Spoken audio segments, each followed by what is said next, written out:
Welcome to the hottest movie review on the internet today, the A-List Review. I am your host, the Game Changer, Wes Troop, and it's time to go back to the theater. That's right, and it's Edgar Wright's latest film, and this time he tries his hand at horror. Let's see how it goes. My review of the 2021 horror mystery, Last Night in Soho. Coming up now.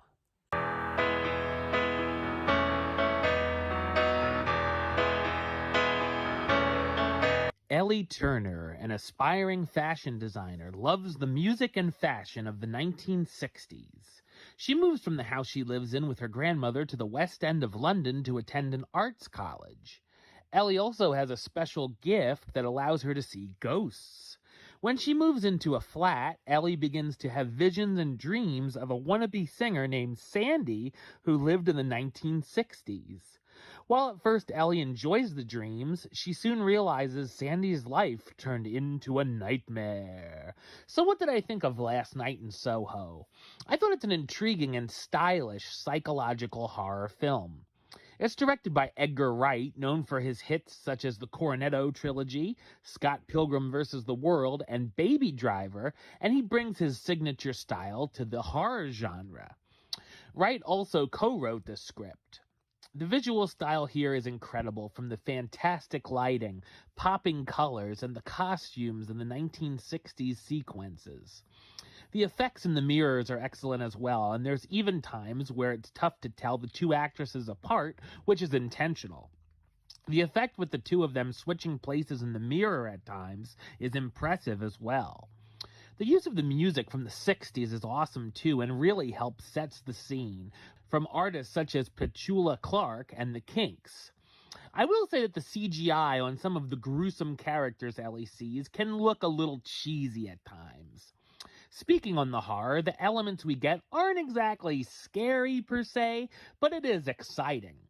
Thankfully, there's not too many cheap jump scares, but there are a couple of cliches here and there. I did let out a groan at the fake-out dream sequence, of course.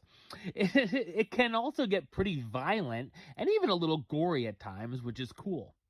There's also some good suspense as Ellie tries to solve the mystery of what happened to Sandy and how certain people in her life might still be around and lurking around Ellie.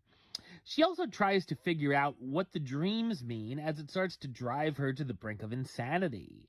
The story has a number of twists and turns, some of which that surprise, and some, well, not so much.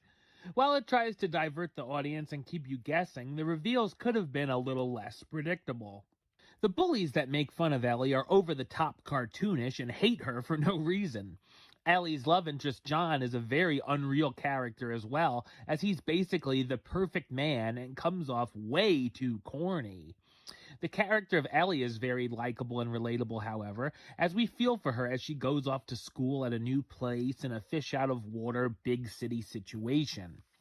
Thomasin McKenzie gives a great performance and actually elevates the material, starring as Eloise Turner, the fashion student having visions from the 1960s, Anya Taylor-Joy as Sandy, the aspiring singer who gets mixed up with more than she bargains for, Matt Smith as Jack, Sandy's manager and boyfriend, Michael Ajao as John, a student who falls for Ellie, and Terrence Stamp as the silver-haired gentleman, a customer at the pub Ellie works at who takes an interest in her.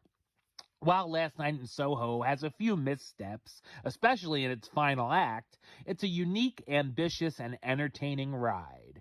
Number-wise, I'm going to go with a 7 out of 10, which gives it the A-list rating of Do It. Alright, well that's the show. I'll be back with another review very soon. But until then, don't forget to subscribe right here on YouTube. youtube.com/westside515. Like the show on Facebook, facebook.com/WestTroopAlist. And of course, you can follow me on the Twitter and the Instagram @WesAlist. Until next time, Troop out.